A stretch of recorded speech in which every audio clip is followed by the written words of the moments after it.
Hi guys, and welcome to this week's vlog. Something very, very different indeed. It's an interview show. Coming up in 30 seconds from now, I interview Adam Gibbs, an amazing photographer. I'm sure you guys know who he is, but if not, you're about to know the man behind the camera. I want to interview different photographers on a fortnightly basis. I want to introduce them to my studio, and I want to film an interview I do with them.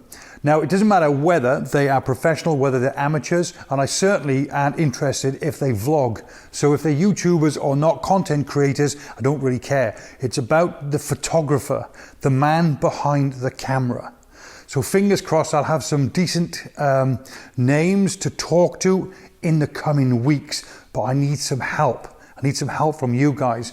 If anybody knows of any photographers, whether they're amateur, whether they're professional, like I said earlier, that you feel could contribute towards my interview show, then please do me a favor and let me know. I'll put an email link down below. And that's it. Enjoy it. The first one has already been recorded. I need to iron a lot of things out. I want to add things and I want to remove things. So treat this first show, shall we say, as a pilot, and please let me know constructively what you think in the comments below. Enjoy.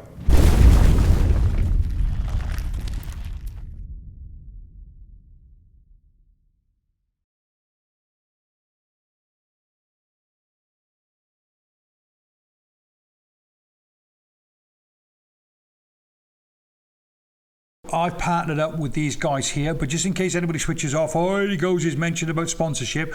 Look, let me be completely honest with you. I got 3 prints, I actually got 4 prints. I got 4 prints printed by them, and that's my payment for the sponsorship. So there's no monetary value in it whatsoever. That's all I got as a pat on the back for mentioning them as my sponsors. So don't think that I'm going to make lots of money from the sponsorship or an amazing sponsorship deal, because I'm just being completely honest with you. So this fantastic company called Digital Lab have basically said, look, if you use this code called GG10, you'll get 10% off all their print and large format. But do me a favour, I'll put the link below in the description. Just click on it, have a look, because their stuff is brilliant. And well, look at the quality of these pictures, not necessarily the pictures, but the quality of the print is absolutely first class. There you go. So thank you very much indeed to them.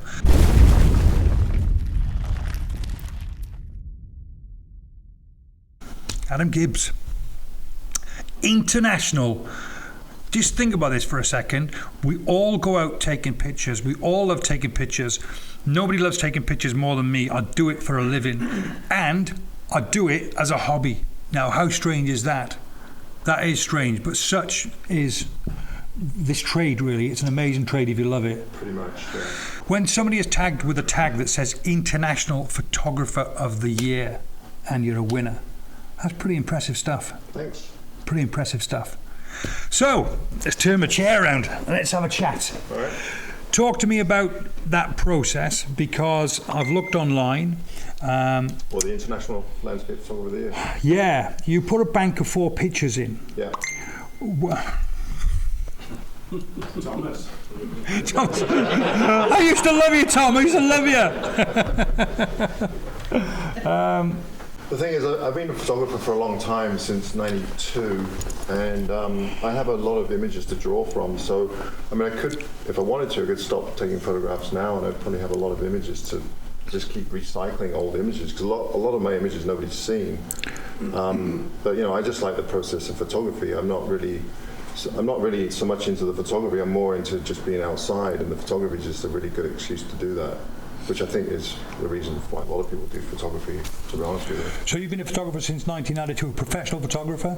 Yeah. So how did you earn your money in the early days? I used to work mostly for magazines. Okay. So I worked for a company in Vancouver called, they had garden magazines, basically. So I worked in the garden industry, photographing gardens right across Canada and the United States.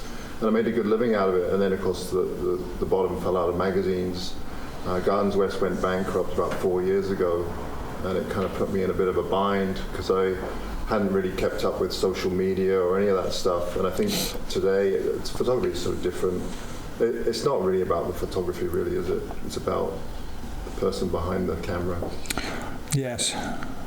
And photography, photos are a dime a dozen now. You can get great photos for free online. So why would you pay for them? It is very difficult. I think also people have a perception that if you have lots of subs, then you're quite a wealthy person. Right. Well, that's not the case at all. No, absolutely not. No. And the only reason I started up YouTube is because I wanted to do these workshops, which are difficult because everybody's doing them now. That's the only way you can make any kind of money out of landscape photography.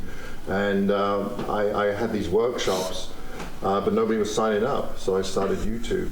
And I'm not particularly great in front of a crowd. I was quite,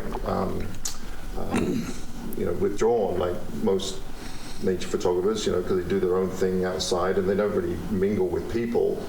And so it was a bit of a hard go for a while there, but I'm getting better. And then I met up with Gavin and. That's unusual. To talk us through that process. How does that work? Gavin Hardcastle. Well, first of all, the YouTube really helped getting people signed up for these workshops, so that was great. And then it started bringing other opportunities. And then I knew of Gavin because he's been a photographer for quite some time, and he lived on Vancouver Island. And I actually bumped into him in the Canadian Rockies. He just kind of walked by me and said, "Hey, you're Gavin, aren't you?" And we started chatting. And then I didn't see him for a year or so, and he started putting out videos, and I thought they were hilarious. And I kind of thought, well, you know what? With the funny thing about YouTube is that it's unlike any other type of photography where you're competing against one another pretty much. But with YouTube, I find that if you collaborate with others, it's actually better for you.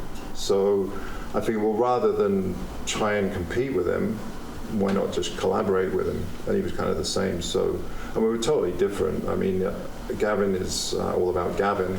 He does his thing, and he has all these skits in his videos, and I just went along with it. I said, you know what? Why not? I mean, I'm getting older, and I'm getting to that point where I don't actually care what people think of me anymore. So, it's great. But now you're actually doing workshops together. Is that right? Yeah. That's good. Is that working out for you? Yeah, the difficult part was my price point was quite different than Gavin's. Gavin's is up here, and mine was down here. And I was like, well, man, that's pretty expensive. And then he said, well, you can either have 3 workshops cheap or 1 more expensive. Sure. And I said, we'll just go for it. And the first workshop we put together, which is when we get back, we sold it out within 18 hours. That's 10 people. That's awesome, that, isn't it? I was like, might as well go for it, So it's a great source of revenue because at the end of the day, you're actually out doing what you enjoy doing, aren't you? And it's an amazing trade. Yeah. So we'll see how it goes. It's still relatively new. So let's very briefly talk about this then. I mean, when you got that badge of honour, and it is a badge of honour that you'll keep forever, which is just it's amazing. It is absolutely outstanding. What has that done for your career? Has it done anything for your career? Not really. No. I mean, I've won contests in the past. I find that very hard to believe, though. Well, in the past, I never really announced it. That's the thing, like BBC Wildlife Photographer of the Year. I mean, I've never won the big prize because I'm not really a wildlife photographer, but I've entered several times and I've placed several times, but mostly with landscape type images, sure. Which is not really their thing. And then there's been other contests like the Epson Pano Awards, and then magazines and such. Okay. But this was the first really big one, When I saw this panel of pictures, the strangest thing is that what blew me away was that picture top left-hand side. Oh, this one? Yeah. Yeah. And this really is what this chair is all about, because somebody has seen something in something that most other people wouldn't see, if that makes sense. Right. And I looked at that, and it's just a drawing, so I couldn't figure out why in a photography competition you've just entered a drawing. So I actually scoured through your videos to find out how you took that picture, right. And I was absolutely fascinated by that, because that is something that most people would genuinely just walk past. Has anybody seen the video where he's created that picture top left-hand side of your screen? Yeah. It's to me, that's brilliant. And I've got some guests that are coming up that take the most amazing pictures in the most mundane of places. Yeah. And it is something like that. And that's what tickles my fancy. Yeah. I just love stuff like that. Do you know a photographer named Theo Bosboom? You should check him out. I think he's from the Netherlands. Okay. And the guy is amazing. Because he obviously coming from the Netherlands. I mean, let's face it, the Netherlands probably isn't quite as dramatic as say where I live, like on the coast. So he's taken images of the most mundane things, and they're just brilliant. Wow. And so I look at a lot of other photographers' work. I used to do it a lot more in the past, like books and stuff. Not so much lately, but that's where I get these ideas from. So I had seen those patterns before, and some other, and you just kind of keep it in the back of your mind. Sure. You know? And then you come across it, and you go, oh yeah, right. Sure. And a lot of these images, you like the bottom, this one here. A friend of mine, actually from Scotland, Alistair Ben, he'd been out to the coast and he had a similar shot of this. And I always wondered where it was, but I never asked him. And then one day I just came across it. I thought, that's where Alistair took his shot, and stuff like that. So I think you can gain a lot of information and inspiration from other photographers, and then just keep those ideas. Like, don't copy them, but just keep them in the back of your mind. Sure, yeah, I love it. Because you don't read many books either, do you? Not. To be honest, I don't read books either. Well, I have a whole. I mean, I used to collect them, but I don't look at them so much anymore. I'm not really sure why. I love looking at photo books more than online. Well, what do you guys do for inspiration? Let's just throw it out there, because I've got guys in the audience. Let's have a quick chat. What do you guys do for inspiration? What? Well, most of these people look a little bit about our age or a little bit older, so I would imagine they're all. I'm sure you guys are mostly into books, am I right? Photo books? No? YouTube. Really? It is a thing now, isn't it? It's YouTube. Really? I have noticed that on YouTube there's an awful lot of English photographers, middle-aged men mostly. Yeah, there's a ton. There's not many women, is there? No, and I watched a show the other day, and they're just crying for. So if there's any women photographers here that want to get to YouTube, I tried to talk someone into it the other day. But do you know a photographer named Victoria Hack? No. She's an English woman living in BC. Right. And she's very good, and I was trying to talk her into starting up, because she's doing brilliantly. Because there's a real need for women photographers. It's almost as if, though, the landscape photography fraternity on YouTube is all based around the UK. There's very few people it's weird. Outside of the UK. Well, there's a couple. There's a lot of Americans. Yeah, you've got Nick. I've got like Steve Mathies is another good friend of mine. Oh God, there's a couple of others as well. I just forget their name now, but not many. Most of them are from the UK. Yeah. I mean, I see Mally talking. I mean, he's hanging out with all these YouTubers. I didn't know there was that many. Yeah. All these get-togethers, Yeah, it's good fun. But see, in Canada, I mean, we're in a unique position, Gavin and I especially, because there's hardly any photographers where we live. Sure. So we have the whole place to ourselves, and it hasn't been rinsed. Because a lot of these areas, these popular areas, I mean, they really have been over-photographed. Yeah, absolutely, especially in the UK. It's very difficult to find anywhere unique. Well, it is and it isn't. I think because, I mean, I went to some areas with Gavin near where his mum lived, and there's some just beautiful woodland, and there was no one around. I mean, okay, so the woodland, but I'd never seen any photos from those areas. I mean, Simon Baxter, he's into the woodland stuff. But like places like Skye, I mean, it's as beautiful as it is. You see a lot of images of, like the, what's it called, the old Man of Storr. And I mean, don't get me wrong, it's a great image, but it's hard to come up with unique shots of, and Sure. the Lake District and. Yeah, I mean, we when we went up to, we go up twice a year up to the Isle of Skye, and when we did the Old Man of Storr the last time, you've been up the Old Man of Storr, haven't you? No, I didn't bother going. I didn't go up. Gavin went up with he had a group of people, like a workshop, and I just hung out with a guy named Paul Thompson, who's also a YouTuber. He just started up a channel. Well, if you go up to where the Old Man of Storr is normally shot from, there's actually has anybody been up? There's a flat area, and basically, no matter what time of the day you go up there, it's just chock full of photographers, and they're all literally stood in the same place. Yeah. So yes, okay, so it is what we call a honeypot shot. But when you go there, you take the shot, but then I encourage people to then move on. And last year, or earlier this year, should I say, we then went higher up the mountain, right round the back, right up on the highest point, and looked right down onto the old Man of Storr. And again, it's a shot I've never seen before, but that's what we did. You know, and I managed to do that in my state. But but that's what I encourage people to do as well. You've just got to get out there and I say take the honeypot shot, but then make it your own. Go off and do something else. Yeah, I think I understand why people do it. I mean, let's face it. I mean, I have the advantage that I have time, so I can pretty much go out anytime I want. But most people, like I'm assuming most of you guys, have regular jobs and you're limited in time. So when you go out, you obviously want to try and get some decent shots. So you end up going to the same spots because you know that you're guaranteed to almost get a shot. Like the old Man of Storr, it looks brilliant even in horrible weather. So at least you can get something. But if you're spending all your weekends exploring and not getting anything, then it gets a bit, Yeah, it is awkward. Right, I asked people on my Facebook page, to ask questions. So let's just rattle through a couple of these, just lighten it ever so slightly. So what frustrates you the most about landscape photography? What frustrates you the most? Bumping into other people. You mentioned earlier you don't like people.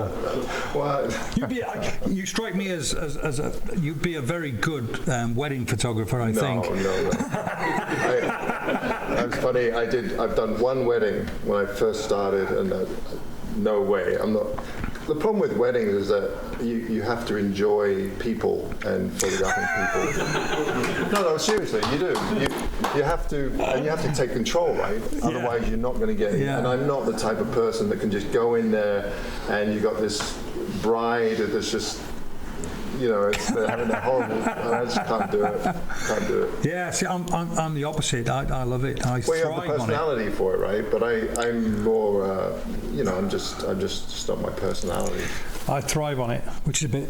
I feel odd saying it. It's a little weird. Because you're bossy. Because I'm bossy. Because you're bossy. No, because Well, get this. So last year I went with a hike with a guy. His name was John.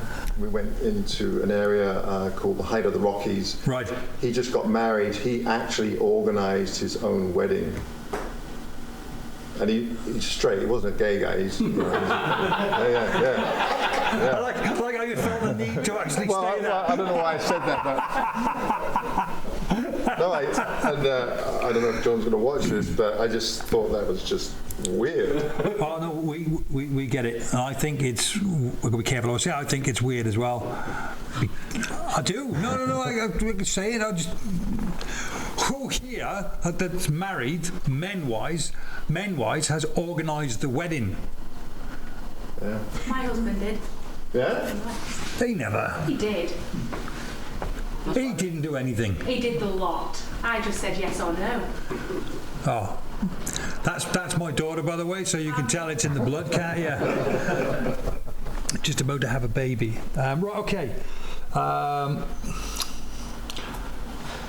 Okay, so from Gary Bowman, a lot of us within the group are not full-time photographers, and even fewer, if any, are professional full-time nature photographers.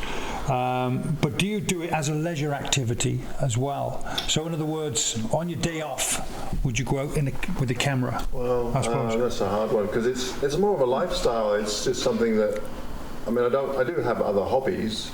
Well, I haven't done them for a while, but I don't know, it's just all kind of melds into one, like even when we go on holiday, like when I went to China in February, my partner Karen came with me. It was a holiday, and it was kind of a photo holiday. I don't know, I just enjoy the whole process. What about if you didn't vlog? So if YouTube was switched off tomorrow. Yeah. That'd be great. No, seriously, But would you go out as often? Probably not. No. YouTube has been very good for that. It's forced me to go out and actually go out more. Yeah. The bit I don't like doing is the editing. I said it a couple of weeks ago in one of my videos, and you vlog the same. What I find is, when I go to a location, because I vlog, it makes me work harder. Yes. at photography. In other words, if you turn up to a boring, mundane place, you think, oh, well, I'll just take a picture of that rock because it's overhanging and it looks quite nice, and then I'll walk away. But because you vlog in the area, you think, I can't walk away with just one picture. Yeah. And so therefore... It forces you to look more carefully, and actually half the time it turns out pretty good, even when it's not optimal, which is most of the time, there's always something wrong. Okay, cool. So I think that's answered that question. Dave Pierce. Well, as an example, like one of those images you showed that was in the contest. I mean, that day it was just horrible out. The weather was just horrible. But I was forced to go there and let this image here. Yeah. It was sunny. That is a stunning picture, by the way. It was horrible weather. It was sunny, bright sunshine, and I went to the coast to meet up with someone, and they never turned up. It was a one-on-one that I was supposed to do, and they never turned up. So I went for a little walk, and the fog moved in, and I just decided to do a vlog and went through the whole thing. But surely that is an old Man of Storr where you live, or hasn't anybody else taken a picture? Well, it's funny because Gavin took exactly the same shot a few weeks ago, and he had beautiful beams of light coming in the background. And I said, oh, great shot, too bad it's already been done. So do you think he's done that to copy you? Well, yeah, he saw my image, but it's a great shot. But I said, well, I've already done it. Yeah. Do something else, man. Yeah, move aside, Gavin. Yeah, absolutely. Right, okay, I've got a great one for you here now then. Well, first of all, Dave Pierce, I love his vlogs, it says here. Dave Pierce, by the way, is a fantastic photographer. I'd like to ask, he's living full-time in Canada now, and if so, for how long, and why did he move there? We've already covered that, haven't we? But you moved in 1979. Yeah, I've lived in Canada 3 times. We kept moving back and forth from the UK, and it had nothing to do with my mum and dad's jobs or anything. At that time, back in the 70s, 80s, things in the UK weren't great. Okay. So my mum and dad just wanted a better life for us, but they kept going back to Canada, and then they'd miss all their friends, and because people are just different here, and you tend to stay with your own group of friends, and anyway they couldn't make it, so we kept going back and forth. So my younger brother was born in Canada, my older brother was actually born in Australia, but they just kept moving, and finally in 79 we moved permanently. Okay. Yeah. Cool. So, brilliant question. Are you ready for this? Shelley Louise, and I told her I'm going to ask this question. You can see it there. She's literally asked the question on Facebook. Are you ready for this? Yeah. Mr. Grumpy? Is he single? Look, where am I? It's there. Right, now she said, I said, I'm going to definitely ask that question. So do you know what she did? She went and changed the profile picture, because I said, I'm going to show him your profile picture, and we'll judge on camera whether he fancies it or not. So let's have a quick look. This is Shelley Louise. There you go.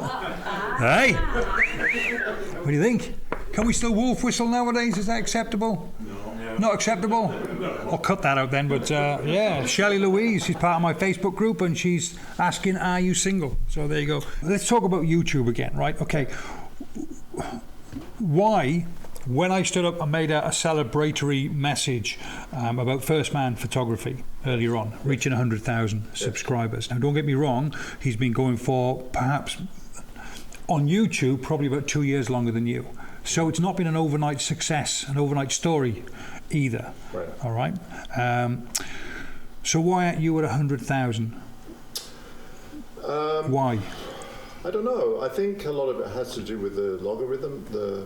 Is it logarithm? Yeah, but that's what annoys me, because to me, there's 2 things you look at, 2 things that draw you in to the world of YouTube. This is just what I think. One, you could be as miserable as sin as long as you take good pictures, because that's all I'm interested in. Or you could be happy and take miserable pictures. There's still a good combination. Right. But then obviously the best thing then is to have the combination of them both together. But I see to me, your videos are so well produced. I love the drone footage that you seem to make your own. I absolutely love that, so I want to ask that question in a second. I love that drone footage that you do. I'm convinced every time you put the drone footage out, right, it's just to cheese me off, because I've lost 2 drones in 12 months. But without stating the obvious, you're fantastic at taking pictures, and that really is the combination, surely, to make a successful YouTube channel, isn't it? No, I don't think it is.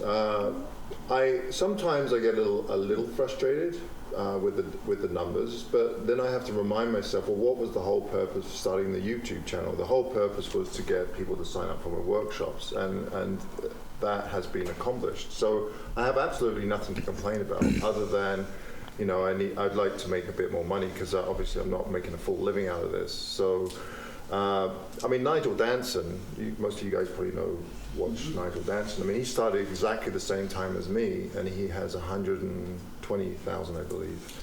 But I think a lot of it has to do with the content that you're putting out. Sure. I mean, if I decided tomorrow, okay, right, I'm just going to put my 7 top tips or whatever, and I mean, don't get me wrong, I'm not saying anything against Nigel or anybody else that does that, but that is all he does. But that is what, if you want to gain more subscribers and viewers, then that's what you have to do, because it's all about the analytics and the content that you put in there, your thumbnails and so on and so forth. And even it's all clickbaity stuff. Even with the gear reviews, I mean, everybody says they hate gear reviews, but if you look at all the gear review videos, they have the most views. And I think the reason is that people buy a piece of equipment, like whatever, a Canon or whatever, and then they look at the reviews to see what people are saying about their piece of equipment that they've just bought. Sure. And then they get all pissy because they're not saying what they want to hear. But I'm useless at that stuff, because all the gear that I have, I really don't know. Like I said the other day, like I use Nikon, the D850. Half the stuff I don't even know how to use on it. I don't really care, because it doesn't. Yeah, we don't need it. I don't need to know it. We don't need all those features. I just put it on manual and do what I used to do with my 4x5.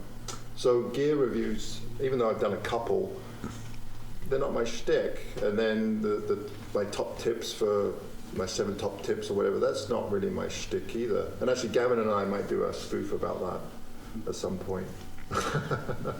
I don't even know where the number 7 comes from as well, because he does that quite a bit. Yeah, I mean, there's a few photographers. There's another guy, an American guy, Mark Denny. I mean, he's a great photographer, and the information is great, but he's doing exactly the same thing. And I notice his numbers are starting to go skyrocketing. Yeah. So most of it is regurgitated nonsense. Especially if you know the technical side of photography, like you do, then it really frustrates me. There are certain photographers, and I won't say their names, and it's just copied, regurgitated nonsense, and it really winds me up. Well, a lot of it is, yeah. I mean, but photography's like that, and when I was in the gardening industry, it was the same thing. I mean, the articles that they put in the magazines would just be regurgitating. It just be said in a different way, and photography is no different. I mean, it's the same old, just said in a different way. So my whole premise was kind of, just be myself, and it was like I was going out for the day, and just talk about what I'm doing, and if it works, it works. If it doesn't, it doesn't. And I don't know. I think it's going slowly, but it's the engagement rate that I have is great. Because I have regulars, all my regular viewers. Sure. And the same comments from.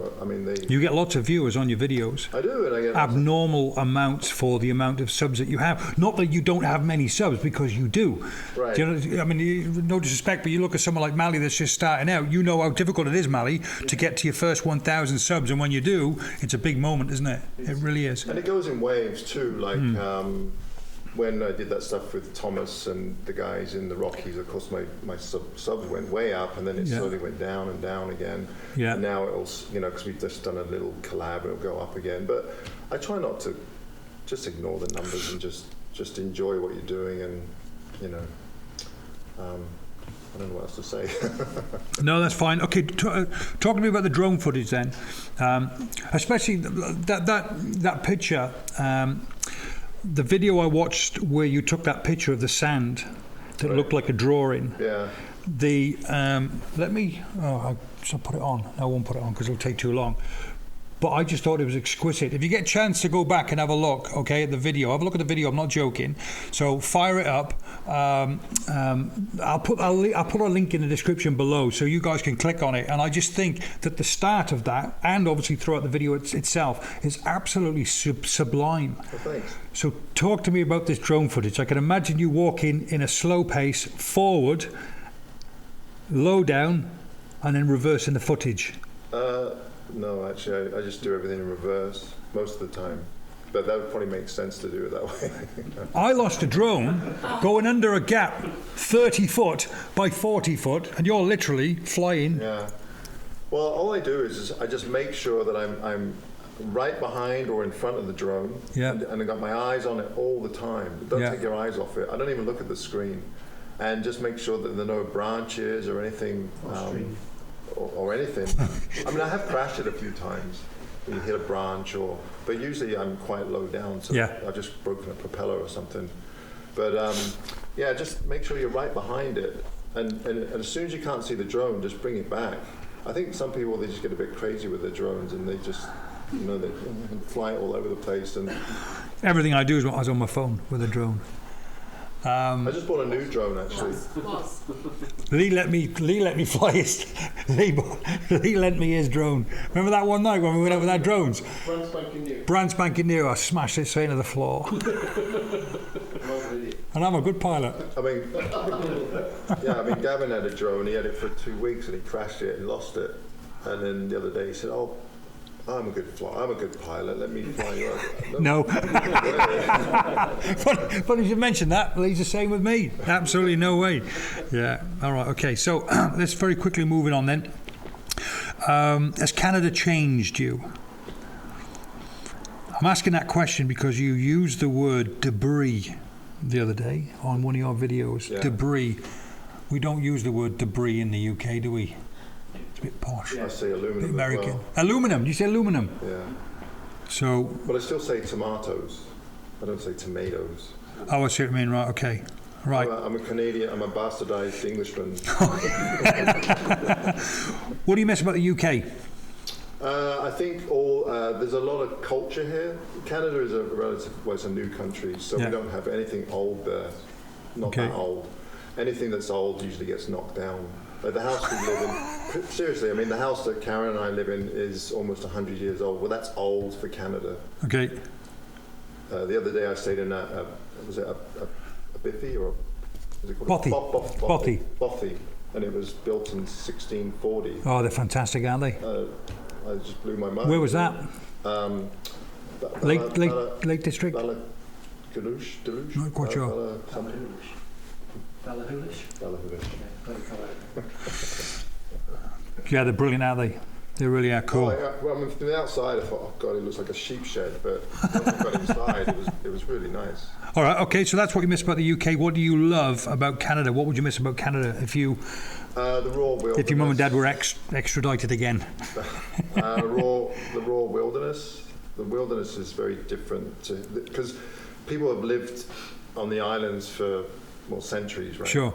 So the landscape has been changed by people living here, but it looks neat because everything it looks natural, like all the old stone walls and whatever.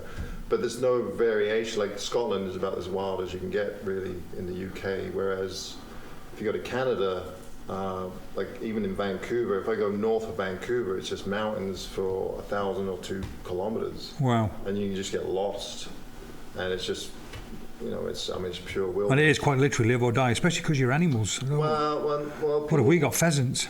You've got bears. Yeah, I think people over. True, isn't it? We've got grass snakes. Is that what we got? Spiders. I think people over-exaggerate the animals, the Really? fear of animals. I'm more fearful of, because we get a lot of rednecks, people shooting off their firearms in the woods and drinking, and I'd be more worried about them, to be honest with you. Seriously. I mean, now and then you'll get a cougar attack or a bear attack, but not very often. Okay, look, let me just ask you a couple of more questions, if you don't mind. Yeah. Right, I'm going to grant you one wish, a photography job. What would it be? Oh God, what would that be? put you on the spot. So it's the most favourable job that you could imagine doing as a photographer. Anything.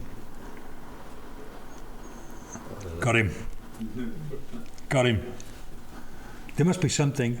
I'll tell you mine, so you can think about it. All right. It probably would be boring as hell, but I watched a program about when President Bush was sworn in. Yeah. He's sworn in with a photographer, and the photographer basically has access all areas. He just follows the president wherever he goes. And it was the time when the 9/11 attacks and that famous picture with Bush sat there like this when somebody's whispering in his ear about the calamity of 9/11. And I thought that to me would just be the job to have. Oh, yeah? I don't know why. It probably would be boring as hell, but apparently he just got access all areas and he just follows the Prime Minister or President, wherever he or she goes. And I don't know why, but that excites me. Would that excite anybody else or not? You could end up with Nigel Farage. Oh yeah. Yeah, to be fair, yeah. We're not going down that road, are we? I don't know. So That's a tough one. I'm pretty happy with what I'm doing, to be honest with you. I mean, I got to some great locations, and I mean, the last year I've done a lot of travelling, but. okay then. So last one from me then. Bucket list. Bucket list. Ooh. Well, last year I was supposed to go to Baffin Island. That's on my bucket list. This year in August, I'm hoping it'll go. I'm supposed to be going to Greenland, and I've always wanted to go there. It just looks amazing. So that's my places that I want to go. Not Iceland then? I've been to Iceland. There are areas in Iceland that I'd like to go to, but I just want to get away from people. I think one thing what we have established today is that you're not really a people person. I don't know why they call you Uncle Grumpy. I don't know. It sounds awful. Don't get me wrong. I get along with people, but I don't know. I just like my own. I just like being alone. I get lots of people that ask me, "Oh, Gary, And then Karen will show up, yeah, next time you're out and about, can we meet up and all the rest of it?" And more often than not, I'm the same as you. I don't want to. I want to go somewhere. I want to walk and I want to hunt around and just be with myself because I enjoy my own company. But having said that, I go out a lot with other people because I actually enjoy other people's company as well. So I'm a bit of both, actually. I do as well. Does that make sense? Yeah, and what I'm finding is that, so as an example, I've been doing these videos with His Lordship, Gavin. The problem that I have with Gavin, I really get along with Gavin, but it really detracts from my own photography. I find I do my best when I'm on my own, alone in the woods. That's when I do my best photography. And Gavin, are you listening? He doesn't want to be with you. He doesn't want to spend any more time with you. You're a hindrance. You're more of a hindrance than you are good. Is that right? Is that a message I can put out there? Okay, fine. No, I think he gets it. I mean, I just do my best work when I'm on my own. Sure. For sure, because you can just get lost in these little vignettes. You just spend hours doing your own little thing. But if you have all these distractions, then it's just a big distraction. But I do enjoy going out for a beer with people and talking about photography and other things. Now and then I'll go with Karen whenever we see each other. Been away from Canada for a month, though. You're looking forward to going home, aren't you? So yeah, definitely. I'm actually running him to the airport tomorrow. That's one of my jobs as well. See, cool. Right, just before we finish then, because we have got an audience here today, does anybody want to ask Adam a question? Anybody? Yes. What would you consider to be your best image? So just in case you didn't hear that, what would you consider to be your best image? My best image? I definitely have some favourites. There's a couple that I took a long time ago with my 4x5. They might be in the gallery section there, or the print section, maybe. Limited edition prints. Oh, there. Sorry. Usually what happens is my favourite... No, they're not there. My favourite images are ones that aren't really terribly popular with other people. I don't know for what reason. Probably because it was more about the way I felt when I took the images rather than the actual images. Because, you know... So it's the backstory. Yeah, images conjure up good memories, right? Whether Sure. it be people or nature scenes. Some of my most popular images don't mean anything to me. They're just, you know, because they weren't taken in really great circumstances. But I have a couple of woodland scenes that I really like that I took with my 4x5 quite a few years ago. And I have large prints of them in my house. But I'll have to Go back. give you a link or something to them. This one here, that's one of my... I was going to say, yeah, what about just on this page? And the only reason I really like that one is because those other guys were fussing over the bubbles and the mountains, and I was off in the woods, and everybody was jealous because I got that shot. Do you, don't give me numbers, but you to sell, to make any money from prints, you sell prints? Don't give me numbers, I'm not asking. I don't sell an awful lot of prints. What I'm finding is you can either go one or two ways. You can either sell lots of prints cheap or go high and sell one or two, and I've decided to go higher than, you know. So I do the odd art show, but the problem with selling prints is that you really have to keep pushing and going to art shows, and it's not really my shtick, because again I have to deal with people. So Sure. it's Okay. But you're glad you came now, aren't you? Is he seeming more and more of a catch as his interviews go? Anybody else got any questions? Do you, when you go to an area, do you actually absorb the atmosphere of the place first before you get your camera out? Sometimes, yeah. Like a lot of these areas here, with a few exceptions, I've been to quite a few times. Like this image here, that was with a 4x5 quite a few years ago now, and it's a local park that I kept going to over and over again. And what I found is most of my favorite images are ones that I took locally, because you get to know your area, right? But I really enjoy going to a new area and the challenge of trying to find something decent, because it's hard, you know, when we went to Mull, we went to the Isle of Mull for a week, and Mull isn't like Skye, it's a bit more difficult to photograph, but we found some good stuff, and I really enjoyed the challenge, you know, like the video I just put out with the bluebells, Sure. you know, stuff like that. I really enjoy that, just wandering around. And But that again, that's what I love. That's seeing something from nothing. Because it is hard. I did a video as well a couple of weeks ago, and it's very difficult because people even say to me, how on earth do you find a composition? Because really it's about controlling that disorder. That's what you've got to do. Yeah, woodland photography is really hard. But I mean, in BC, where I live on the island, I mean, that's all you have. You have forests, waterfalls, and a bit of coastline. But to be honest with you, I mean, the woodland here is easier to photograph, I find, because the trees have so much character here. Whereas on the island, British Columbia, I mean, they're all conifers, so they're just straight. The old growth forest is disappearing like you wouldn't believe. There's not an awful lot left, and second growth is really uninspiring. And then your coastline is just fantastic. Our coastline, we don't have big cliffs, and the Americans have all that stuff. It's a bit more subdued. So it's not as easy as it looks. Like, because I get people on my channel, they say, oh, it must be great living, and it is great living there, but it's not as easy as it looks. I think there's more here than a lot of people realise. You know, in the UK and Scotland. Oh, sorry, UK. Scotland is in the UK. I keep getting that. How long have you been away for? How long? Obviously, it's too long. Has Canada changed you? I said.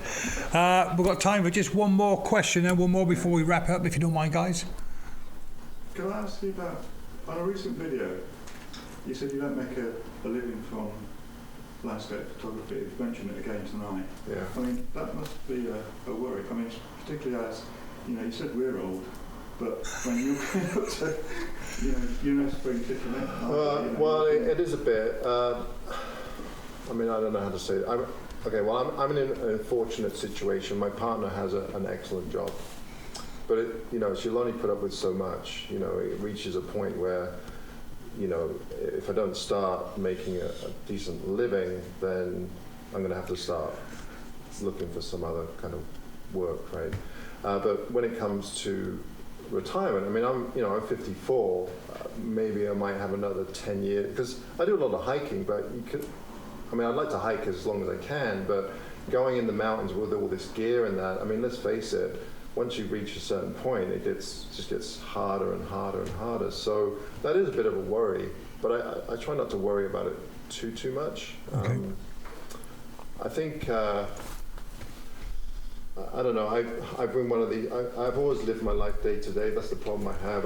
Before this, I used to be a climbing instructor, and I just pretty much lived, in the van or whatever. So I'm still trying to get past that. And I mean, 54. I don't know how to answer that.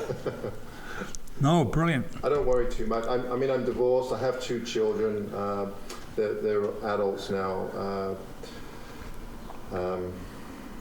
I don't know what to say. Life is good for now. Cool. Right. Okay. So let's wrap that up there. And let me just say that, Joe, what's good about YouTube? What's good about YouTube is you have your own channel. You decide what you want to do, like I'm doing this show now, and I don't care whether this works or not, because I'm given the opportunity, and I mean this from the bottom of my heart, to meet genuine people who I genuinely want to talk to. So I just can't thank you enough. But I don't care if anyone watches or not. At the end of the day, I do this for me. If people do watch, that's all well and good. But I'm hoping that this or my new format, my new idea works well, because long may I sit here and be in a position to talk to someone like you and I think every eventually week. you'll get all the cobwebs out and get more streamlined. What are you saying? Right, so that's it. Let's just wind it up then. Thank you very much indeed for watching. This is my new show. It's going to be called probably YouTube Photo Show. Very original. Thank you very much indeed for watching, and a massive thank you indeed to my guest Adam Gibbs. So thank you very much indeed. Cheers. Cheers, mate.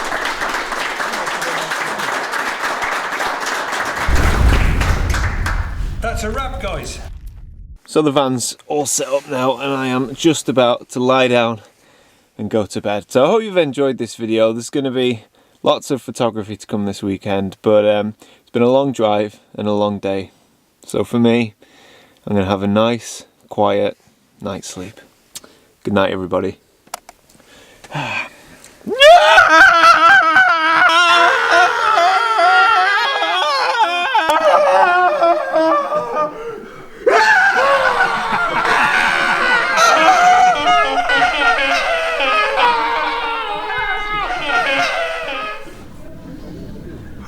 I just thought that was epic. The funny thing about that is that Gavin and I thought that Nick should have been sitting there naked. That would have been amazing. That would have been so much funnier. What's Nick like? He's a great guy. Really, no, he really is. He looks badass, but no, he's a really good guy. He used to be in a heavy metal band. That's why he keeps his beard. But yeah, he's a pretty gentle giant for sure. Yeah. Cool. I like him as well. I try to get him here, obviously, but coming from another country, as you know yourself, is obviously very, very difficult. Right, okay, so now then, let's have a look at this. Because I rung Tom and I told him I was on the show, or starting a new show. I didn't tell him that he was going to feature in it, by the way, but he sent me a congratulatory message, and I haven't heard the congratulatory message yet. So, live on air, let's play this congratulatory message. Oh, hi, Gary. This is Thomas Heaton. I'm sorry I have to make this call, but your constant text messages, voicemails, emails, and comments on YouTube are becoming too much now. And if you continue, I'll be forced to file a harassment case. And as well as this, I'm considering a copyright strike against you on YouTube for the blatant rip-off of my videos. Now, I didn't want it to get personal. I really didn't. But, you know, you're taking it too far, leaving presents on my doorstep. Boxes of Kleenex, what's all that about? I don't even have a runny nose. You know, various Vaseline tubs, I don't know what that is. No, nobody puts Vaseline on their lens anymore to get soft focus. You can get a lens baby for that. So please, just stop, okay? Just stop. I've blocked you on YouTube, I've blocked you on all social medias, and if you continue, I will see you in court. Thank you and good day. I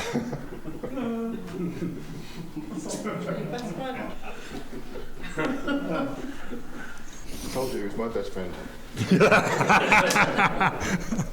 Thomas Eaton. How awesome is that? That is awesome. Cheers, Tom. Thank you very much indeed. Don't worry, I'll edit that out and I'll make sure that sounds really good.